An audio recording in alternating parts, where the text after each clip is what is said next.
Hello, everyone. It's Bill Griffin. Welcome to the Different Take podcast. Please subscribe, like, and share, comment if you like this content. Today, I have talking to Kelly Kautz, who is a candidate for Gwinnett County School Board District 4. This election is coming up May the 24th, I believe. Yes. And it is a nonpartisan election.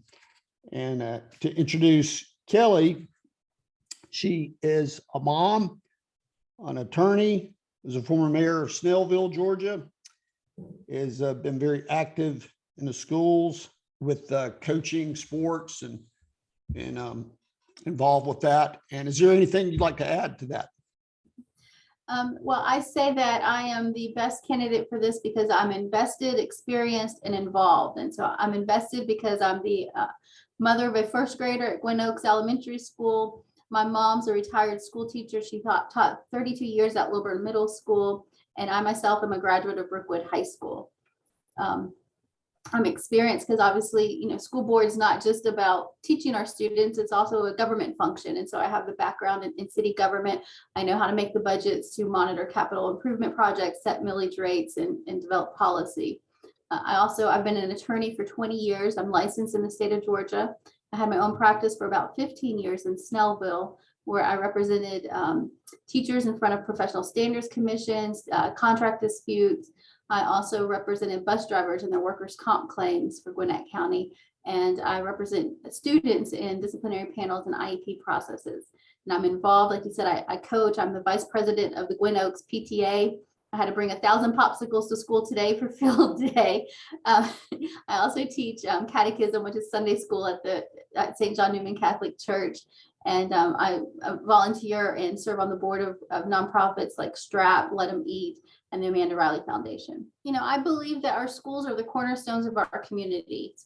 People want to focus on presidential elections, on governor's elections, but our local elections really affect our everyday life. Whether you have students in the school system or not, we're educating future generations, and what happens in our school systems affects your community and also your property values. Our schools have gone from Gwinnett County schools, being a product of them. I thought they were great. And I've learned as a guardian ad litem, I have one child, but as a guardian ad litem, I represent hundreds of children. And I've learned that, they are lacking in several areas. And we've gone from number 1 or top in the state to number 66 in about the last year and a half. And so I did some soul searching and thought, do I want to move? Do I want to send my son to a Catholic school? And no, I want to stay and, try to fix what is wrong with our school system. Now, don't get me wrong. We have some great things in our school system, but we have some things that need fixed as well. What is your thoughts on diverting funds locally or from the state to support parents in placing their children in other forms of education other than the public school system? Mm-hmm. I heard the gentleman on your show, and his name escapes me right now, that was discussing this, and I think he said, if we do it, we don't lose any funds. And I don't think that's accurate, because what happens is we get federal funding based on what's called FTE standards, and that's the number of students still in our school system. So if we allow that school choice, we are going to lose those federal funds, and that we'll have to make up with that with local supplements. So I think it could be detrimental to our school system. I think that, we do have school choice by selecting where we choose to buy or, own a home or where to live. But I'm hesitant to change that and allow parents to have choice either within the district to move. I also think, right now, if you're in Title I school, based on federal law, you can change where you go to school. But I think if we open it up outside of our county, we have people that aren't living here that don't have a stake in our school system, whose students will be coming here. And I think one of our best assets here in Gwinnett County is our parent involvement and our community involvement. I mean, it takes a village.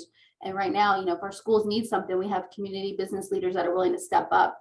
But if we're going to allow people from all over the state to come into our school system, we lose that local control. So let me ask you this way. Let's just assume that you're not, the amount of funds are not affected. And let's say it's $10,000 to the county.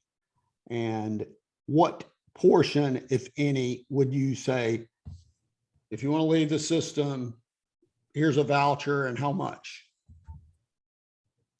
If you want to leave the system or Yeah. if you want to come into the Decide system. hypothetically. Mhm. You know, I don't know if I can answer that without knowing, you know, what the cost would be, because there's certain Well, costs, let's just assume that it's $10,000. right? But there's a certain cost associated, you know, even if one student leaves, we still have to pay that teacher's salary for those other 26 students. And so I don't think you can compare it apples to oranges. I think it sounds good in theory, but I think there's a lot of factors that people aren't considering when they support those type of decisions. Okay, so if you don't mind, walk through just those factors. You have, it's hard to put a pure per pupil price on what it costs to educate a student, because you have to, you know, you have your teacher salaries, you have your building costs, you have your elective salaries. And so losing one student is not going to get rid of those costs, but you're going to lose that you know, in your example, that $10,000 per student. And so it doesn't, you know, if you put some parameters around it, but then how would you pick and choose what students could leave? You know, what if you end up with just a handful of students, you still have to pay that teacher's salary. So I don't think, I see a benefit for parents, but I don't see, as a school board representative, my job would be to do what was best for the school system. And I don't see a benefit to the school system with that. Okay. So,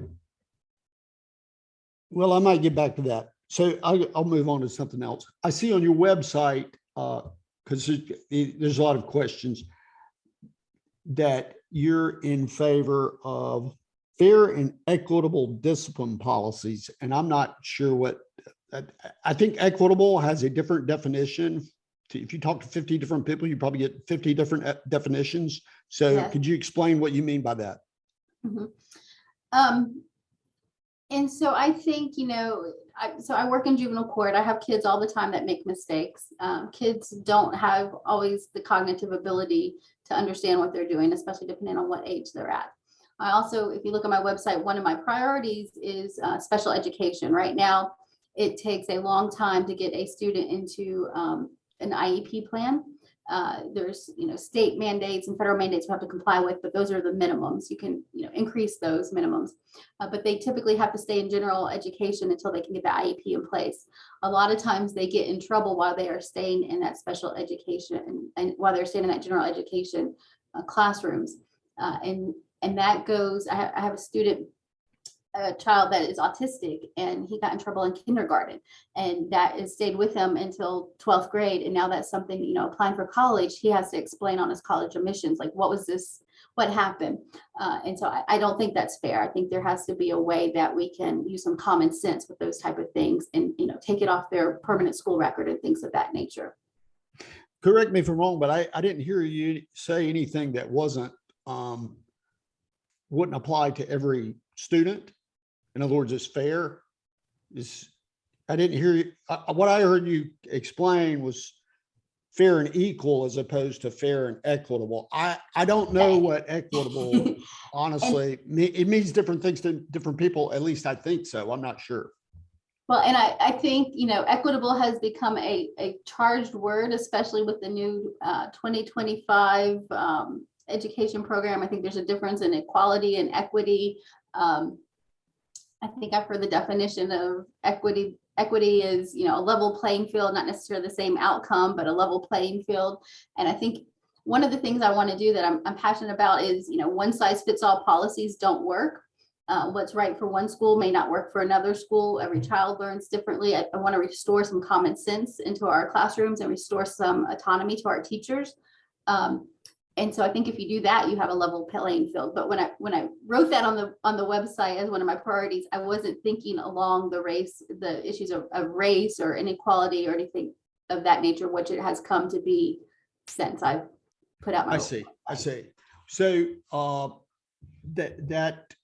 I saw this in on a site, I think it was in Maryland, where the state told the county school boards, if you don't have a certain percentage, if there's a discrepancy and exceeds a certain percentage, I can't remember what it was, of minority students that were disproportionately disciplined, that there had to be some sort of plan. And that raised a red flag, I would think would raise a red flag to a lot of parents, because that would mean, well, then you're not, whatever plan you come up with has to be discriminatory in order to make that work. Does that make sense? Right. And so I don't think there needs to be a special plan for any, certain group. I don't want to put, we are so diverse in Gwinnett County that it's not a, white African-American issue. There's many different groups. And I think, obviously you don't want any group being targeted or felt like they're being treated unfairly. And if there's a disproportionate amount, you want to look and see, why is something going on, but you also have to look at the underlying population. And so it's not always comparing apples to oranges. I think right now, only 16% of Gwinnett County students are Caucasian. So, those numbers are probably going to be disproportionate based on the overall population. But that's not what I was alluding to. I don't think, I don't think CRT belongs in public schools. I don't think that, we need separate policies. I think we need fair policies for everyone, and those need to be decided more at the local level or the local school clusters. So this is kind of, people call it different things, but I'm going to put it this way. Should the notion of systemic racism be taught in an uncritical fashion?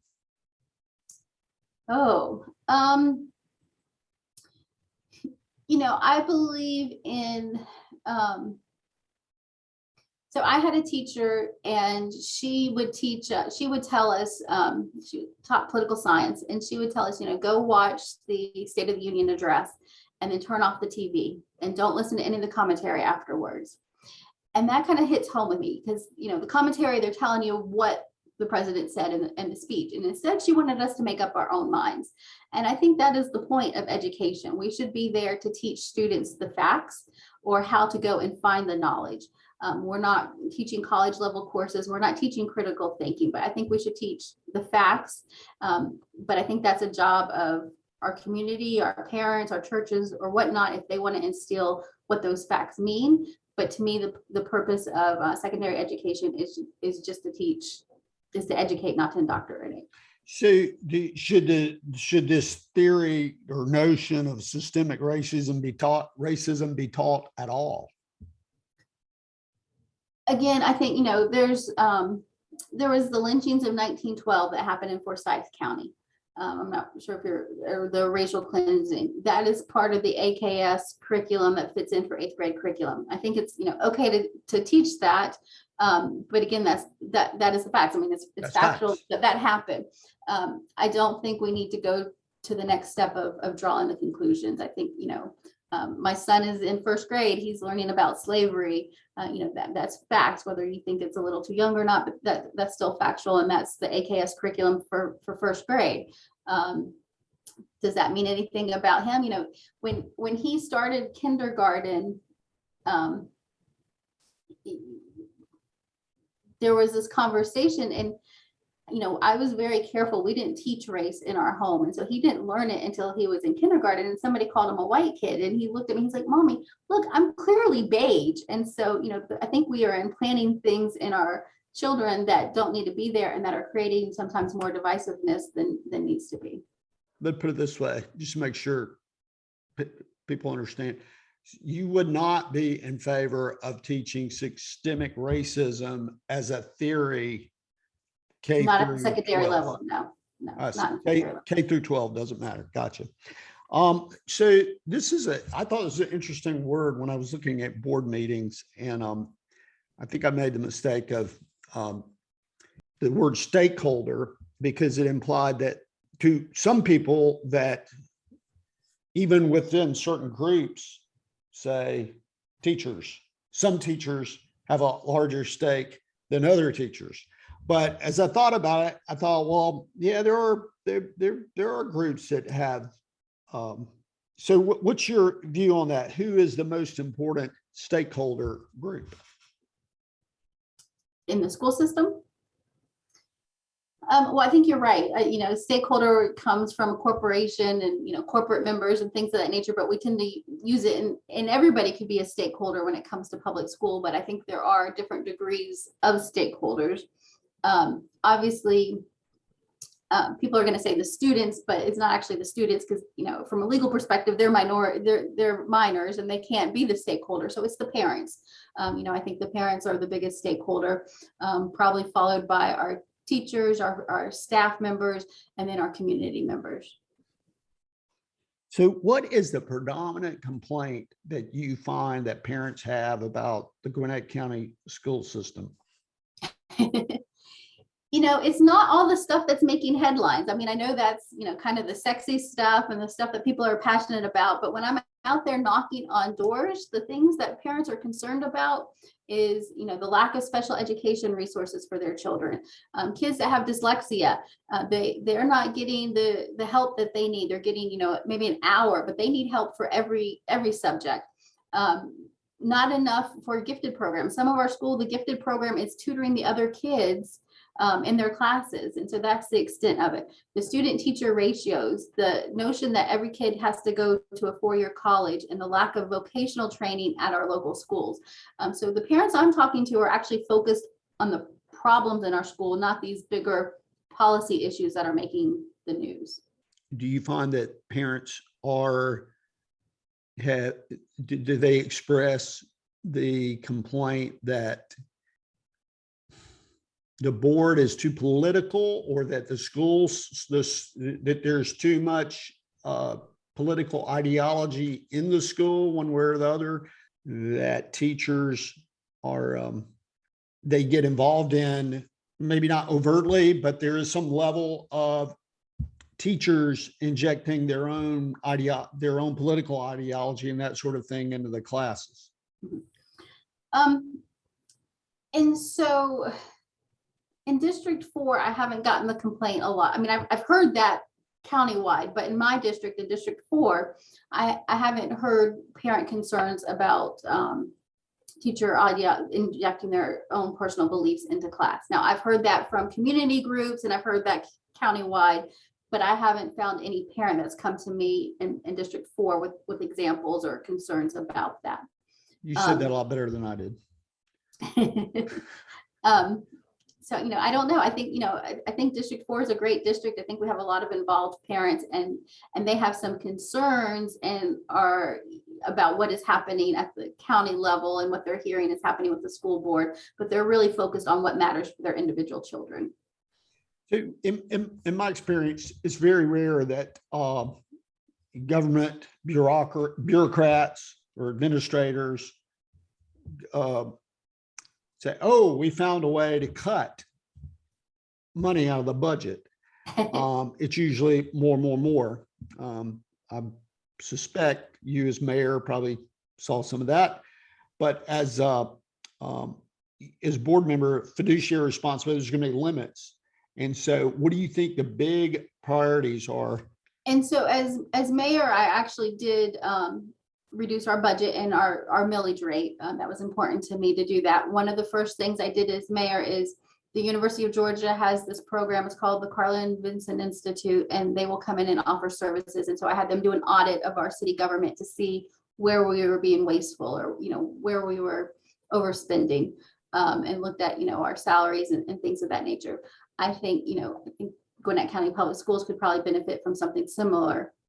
I don't know, it's a huge budget, so I don't know specific line items to cut, not having been in, those executive sessions and hearing those firsthand, because, we can see the budget, but we don't hear those discussions are usually done in private. I am concerned though about administration. Some of our, especially at the high school level, we tend to have 11, 12, assistant principals and then the principal. And I know we have big schools, 3,000 plus students at the high school level, but to me, that seems like a lot of administrators, and they tend to make higher salaries. I don't know if that would actually translate into a budget reduction, because to me, maybe getting some eliminating some of those administrative positions and then creating teaching positions or literary coach positions with that money, I think would be more beneficial to our students, and it would reduce the student teacher ratio. So I don't know if it would actually result in an overall budget decrease, but I think that would be a way to better spend our money. And then I would advocate that we need an overall, especially with a new superintendent in place, that we need a survey of where our spending is going. Because Gwinnett County Public Schools has a huge budget, and our millage rate, even though they kept it the same this year, it is rather high. And I apologize to the viewer. You may have this information, the number of students, total students, and the total budget. I do not have that in front of me. I wouldn't be able to tell you. Something like 180,000 students. Does that sound about right? Yes. Yeah. I mean, I wouldn't look at for exact number, but this is of interest to, I think, a lot of people outside of Gwinnett County. As you said, is a really important thing. And the budget's something like 2.2 billion or something. Mm-hmm. Yeah. So that includes, obviously new school buildings and things of that nature. So right. Those are also, costs that need to be looked at, though. And there's lots of, I'm sorry, go ahead. Oh, go ahead. There's actually, again, I say we always assume that Gwinnett County does it the best, but in other counties, even in DeKalb County, they have a great CTAE, career technical education programs, and they get a lot of state grants and federal grants for their equipment and their programs. And my ex-husband, he's taught in both DeKalb and Gwinnett, and at the time, and it could be different this currently, but it was under the previous superintendent, we weren't taking advantage of some of those grants. And getting some of that CTAE money. And so I think we also need to look at that and see where there's other sources of revenue that we could have. And also notice on your website, I thought this was interesting. You want to emphasize, let me put it this way and see if I'm accurate. You want to de-emphasize college education a bit and re-emphasize vocational education. I don't want to de-emphasize college education. I mean, obviously, I went to law school. I enjoy school. I think college. Yeah, it was poor choice of words on my part. I just, especially working with with foster children, sometimes they struggle in school, and college is not the best option for them. As I was saying, Gwinnett County, I believe, is lacking in CTAE performance. Now we have some great schools like Maxwell and they have fabulous programs. But what we've done is we've removed that local, I call it industrial arts or vocational education, from all the high schools, because now we have these specialized schools that we're offering it in, and not everybody can get to those specialized schools. And there's things right now, there's a Georgia Film Academy that high school students can attend to, where they learn video production. And we're the Hollywood of the South. They could graduate from high school with certifications through that, where they could actually go out and start working and get a job. And that may be the right career path. Maybe they're a cameraman or something of that nature. They don't necessarily need that 4-year education. There's computer programming classes that they can take through the CTAE program, where they can get certifications in Microsoft and AutoCAD and things of that nature. Or maybe they go to a 2-year school after that, but they already have that certification before they graduate high school. And so that's what I'm talking about, is I want to go back and emphasize some of those VOTEC jobs and more certifications and associate's degrees where 4-year college is not right for those students. Well, and with some students, they probably don't want to incur the debt. And Right. there's a lot of successful people that don't have 4-year degrees, but I sense that because the teachers in high school have 4-year degrees, they tend to push this a little more because it's just, they have a bias towards that. I think it depends on the teacher. Also, probably it depends. In my experience, it depends on the subject that the teacher is teaching. Your computer science teachers, they tend to acknowledge, because they're aware of these additional programs, and so they don't necessarily push the college as much as maybe some more of your traditional core subject area teachers. I also think this question came up somewhere else. Somebody asked me, but we're doing the academies now, isn't that enough? And we are doing the academy model, and there's a couple of academies in District 4. But the school system is picking what academies are offered at those schools. So if if you don't go to that school, you are not getting that option. And so, I don't think we should be picking what's best for a child. I think we need to offer more variety in our vocational education. It's just an extraordinary amount of time out of someone's life, if you think about it, 4 or 5 years, and the enormous amount of expense and that sort of thing. And maybe they go and work in a field and then later decide to go to college. It doesn't mean they're Right, not but gonna go. it just seems to be something in our society that you kind of telling kids at an early age, well, you'll never make anything out of yourself if you don't go to college, that sort of thing. And that's just not a lot of, That's not right. that's And we have not to true. change that mentality because, they're just as good, and some people are making just as much money as people that have a 4-year degree. So we It have to just change the seems, mentality. it just seems our society has a mindset geared toward that, in my opinion. But I said I would ask questions instead of answer them, but anyway. So here's something that maybe we're past it, but it's going to happen again. There's going to be another virus of some sort. So do you think the mask mandate went on too long, or was it too short? What's your opinion? Do you have an opinion on that? I have a first grader, and he told me right before the mask mandate ended, he was making the comment like, "Mommy, I don't know what it's like to go to school without a mask." He still has yet to experience a field trip. He had, field day today, but parents still weren't allowed to attend. And to me, that's disheartening. I mean, we have to represent everybody, and we have to take into account everybody's rights. But as the attorney in me says that, I became an attorney because once you take away one person's rights, it becomes easier to take away more and more rights. And so I don't want to infringe on people's rights of choice.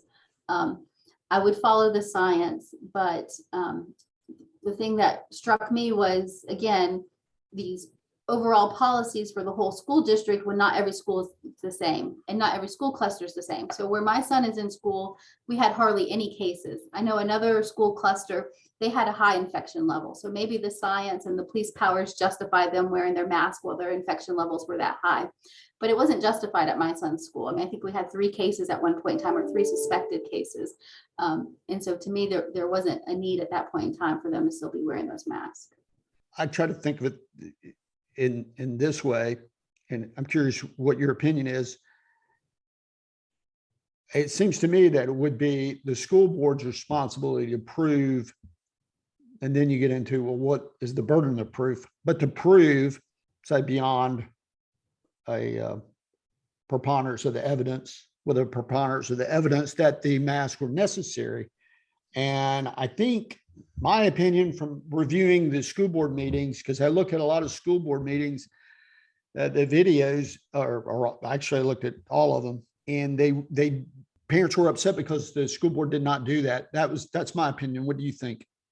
And so my position has been, and her name escapes me right now, there is a doctor, and she's the head of the Gwinnett County Public Health, and she was the one that advised Chairwoman Hendrickson and our city mayors about infection levels. And so I disagree. I don't think it should be a school board issue. I think it should be a local cluster issue. And I think there should be a number set. And if you're in the high to moderate range in that school cluster, based on the recommendations of the scientists, then you would need the mask. I don't think it should have been a school board decision, but I think it should have been left up to the principals in the local clusters. Yeah, so that's the interesting thing, is when this comes around again, the numbers aren't the same because it's a different virus. Right, but I think it's based on the infection rate at that point in time. So if you have, at the end, we were doing it, I think it was a 2-week period. And so if your numbers for that 2-week period are in the moderate or high range, then that cluster may need to be, based on the, the recommendation of the public health, then that cluster may need to be in mask. I guess what I'm getting at is some parents I don't think a small number aren't buying that mask made any difference. And so that's kind of what I'm getting at is, you're forcing their kids, to go to school. They can't leave. They're kind of trapped. and they want the child educated, but they're forced to send them to school with these masks on. It really bothers a lot of children. Right. And so this is where, sometimes being a lawyer can be detrimental because you think in terms of what the law says. And so there's something called a police power, and, the government can enforce the police power if there's a public safety. And that's why I'm saying I would defer to the scientists. Now, I know what you're talking about. I think my son wore a cloth mask and half the time it was, down past his nose. And I'm thinking that, what good is this going to do? And I read an article that came out, a couple of weeks before they did away with the mask mandate that said anything other than N95 wasn't helpful against whatever the current variant was. And so it was like, what's the point of these cloth masks if only the N95 is the one that works? But under that police power in the governor's state of the emergency, I think we have a legal obligation if they meet that certain level of infection based on the recommendation of the scientists. And so, the lawyer in me says we would have to follow that legal obligation. Do I personally think the cloth masks work? No, especially not in middle school. And I think the teachers spend more time telling the students to pull it up over their nose. But I also don't think that legally we can require everybody to go out and buy N95s. I don't think they were available or, that people can afford to buy them. So, at the end of the day, though, it won't be a scientist that'll make the call. It will be an elected official. It will be elected official, but I don't think it will be it will not be at the school board elected official. Once that state of emergency is enacted at the governor's level, we have an obligation then to follow that. I understand. I understand what you're saying. Would you agree that it's a high bar, that it should be a high bar to do this again? Oh, yes, most definitely. I mean, I think that's what parents really had a big problem with, is that they didn't perceive, they perceive the mask as being really arbitrary. And frankly, I think with smaller children, so especially, they're not gonna do a good job keeping the mask on all the time. So at the end of the day, you wonder, well, that's, my kid nobody's as perfect as your kid, right? So my kid's wearing the mask, but the other kid isn't. And so what's the point of wearing them at all? So that sort of thing. And my son did a horrible job, I'm sure, of keeping it on. He hates the mask. And he now does this thing where he like crunches up his nose all the time. It's like a tick or something because he's so used to that mask. I mean, it has had negative effects on our children. So another topic I think it's worth covering, though, is in your opinion, should the concept of sexual orientation be discussed in school with kids under 10 years old? Ooh, under 10, what grade is that? Like fourth grade? That's pretty young, right? I struggle with this. There is a new movie that came out, a Disney movie, and my son wants to go see it. And I just found out what it was really about. And I'm like, that is way inappropriate. I forget the name, the color red, something red. And it's actually about, a child starting menstruating. And I think that's too young. And I think more and more that those discussions are being taken away from parents. The right to have those discussions is being taken away from parents. And I, as a mother, I don't appreciate that. But I also know that, here in juvenile court, unfortunately, I do have children that are sexually active. So I do believe, we need sex education in school, but not necessarily sexual orientation. My ex-husband wrote his dissertation. He's got his doctorate in education. He wrote it on single gender education. And so part of that, I was there along with him as he was doing it. So, I read the materials as well. And we talk about gender identity, and children don't really solidify their gender identity. It's different for every child, but you're talking about 7, 8 years old that they solidify that. And so I think that, 10 is too young. The child doesn't have cognitive ability to understand. Children may have, people have asked me about transgender and transitioning and transgender in sports and all that. And, I believe even in high school, they're too young. They may need to have counseling on that, but to make any of those decisions, they don't have the cognitive ability at those ages to make those decisions. And there's also, along with that, some people have claimed, well, this is infringement on teachers' free speech, but there's there's a whole number of things that teachers, is a part of their employment conditions, aren't allowed to talk about. So parents want something off limits and they think it's important enough to codify like they did in Florida. I mean, is that the way you see it, that it's not an infringement on the teachers? Mhm. You know, people use free speech a lot, First Amendment a lot. I don't think they always understand it. There are restrictions that we can put on our speech, especially in terms of employment. You know, there's restrictions on social media. Teachers have a code of ethics that they have to follow, and so I don't think I couldn't imagine that it infringes on a teacher's free speech in any form or fashion from a legal perspective.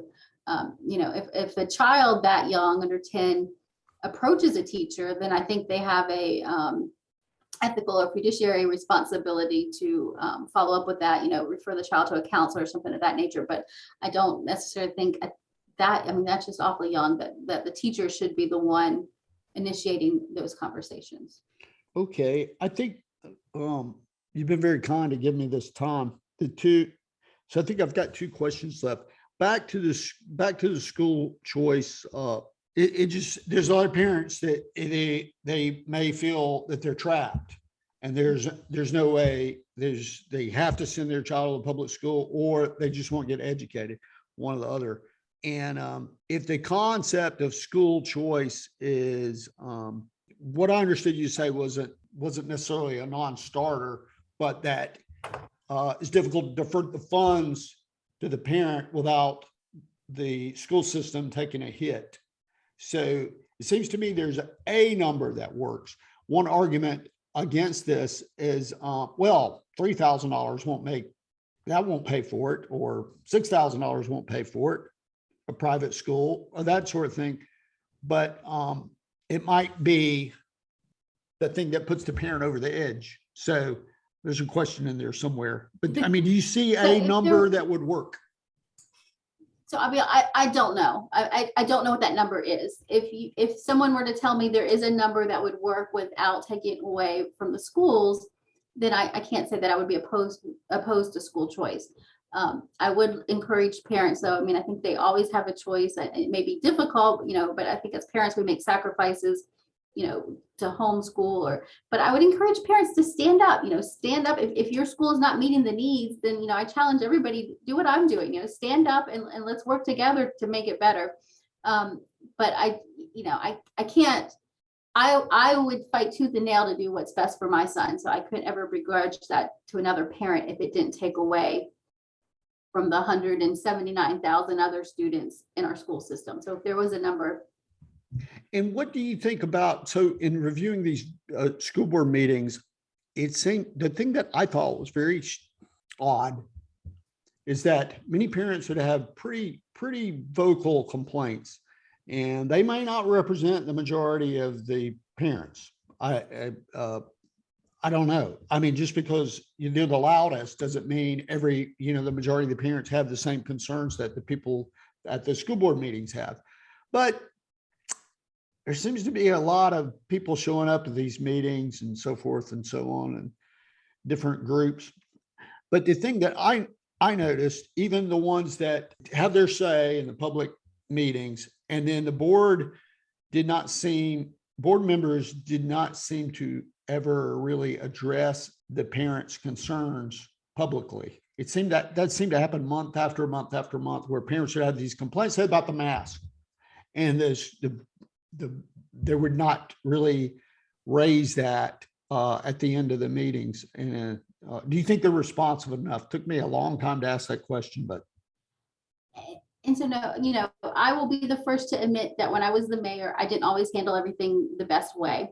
And I probably was a little bit more bullheaded then, maybe similar to some school board members, but I hope that I've been able to reflect and look back and grow and am wiser than that now. And so that's one of the things I hope I can bring to the school board, is maybe some more level-headedness. And as an attorney, you know, I have parents that I go against, I have clients, and a lot of times they may know they have a losing case, they have a losing argument. They just want to be heard. They want their day in court. And they want to know that somebody's actually listening to them and respecting them. And I think that can be the same for parents, whether the school board members agree or disagree with whatever that parent is saying. And, you're not going to ever make every parent happy, but I think the parents need to be listened to, or stakeholders in general. And they need to be respected, and they need to know that they're being listened to. So even if you're not going to vote with how they want you to vote or do what they want, you need to acknowledge what they're saying. Say, we appreciate you. We appreciate what you're doing. We appreciate you for stepping up. We hear you, but this is why we think this is best. Now, that doesn't mean, it would be inappropriate for the chair to stop and comment after every public comment, but there is a way to do that. And I think that's what's important. One of the things I would like to do is to create advisory committees if I was elected, so that more parents and more community stakeholders could have a say in the process. It doesn't mean I'll always follow their recommendations, but I would like to hear from more people in the community. Before I announced I was running, I tried to go out and talk to as many parents and community stakeholders as I could, because I will admit I don't have all the answers, but what I'm willing to do is to listen to you and to work together to try to find some solutions. Well, is there anything I should have asked that I didn't? I don't know. You've had me on the hot seat for a while. I think you did well. Well, I mean, is there anything you'd like to add before we close? No, I'm really passionate about our schools. It's not something that I've just started, this year or even the past couple of years. If you look back, I've been involved in our schools my entire life. From the time I was a mascot when I was a baby at Lilburn Middle until being an ambassador and mock trial coach. And I just, I wouldn't put myself out there again if I didn't think I could do something to help. And so I'm a voice for children in the courtroom, and now I want to be their voice for not just our children, but the parents and community stakeholders in the classroom. So I'm asking for everybody's support on May 24th. It's nonpartisan. It is the final election. It's not a primary. So I'm asking them to come out May 24th. Early voting starts May 2nd. Well, I really appreciate you taking time to do this. And I'd like to say that in my podcast, I do take shots at politicians and so forth. And rarely do I hear them speak so honestly about their experience as you did. It's usually, they're beating their chest sort of thing. But anyway. I'm a straight shooter. I don't sugarcoat it. I like to be a straight shooter. So. Well, I appreciate that. I want to thank everybody for watching. You've been watching Different Take Podcast. Please subscribe, like, share, comment. I really appreciate your watching. Check out the platforms that we're on, and thank you very much.